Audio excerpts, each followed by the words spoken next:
আসসালামু আলাইকুম, চলে আসছি প্রিমিয়াম ল্যাপটপ নিয়ে এবং প্রিমিয়ামের বিল্ড কোয়ালিটি বলতে গেলে অসাধারণ বিল্ড কোয়ালিটি এবং একই সাথে হ্যাভি ওয়ার্ক যারা করতে চাচ্ছেন তাদের জন্য একটা আদর্শ একটি ল্যাপটপ হতে পারে এইচপি জেটবুক ফায়ারফ্লাই করা একদম সম্পূর্ণরূপে 15.6 ইঞ্চ ডিসপ্লে পাচ্ছেন, নিউমেরিক্যাল কিবোর্ডটা পাচ্ছেন, i7 প্রসেসর পাচ্ছেন, জেনারেশনটা 10 পাচ্ছেন এবং এটা বেস স্পিড কিন্তু 2.30 গিগাহার্টজ বেস স্পিড পাচ্ছেন।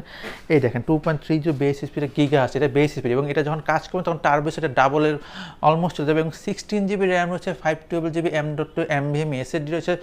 কন্ডিশন সুপার, ব্যাঙ্গলোশনের সাউন্ড সিস্টেম রয়েছে, ন্যানো ভেজেলের ডিসপ্লে রয়েছে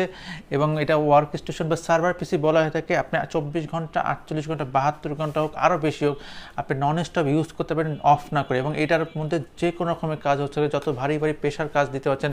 আপনি, অটোক্যাড থেকে শুরু করে ভিডিও এডিটিং, রেন্ডারিং সব কাজ আরামসে স্মুথলি এই ল্যাপটপটি নিতে পারবে। প্রাইস মাত্র 58,500 টাকা, মাত্র 58,000 টাকা হলে কিন্তু HP Jetbook firefly special version যেটা 15 ইঞ্চি ডিসপ্লে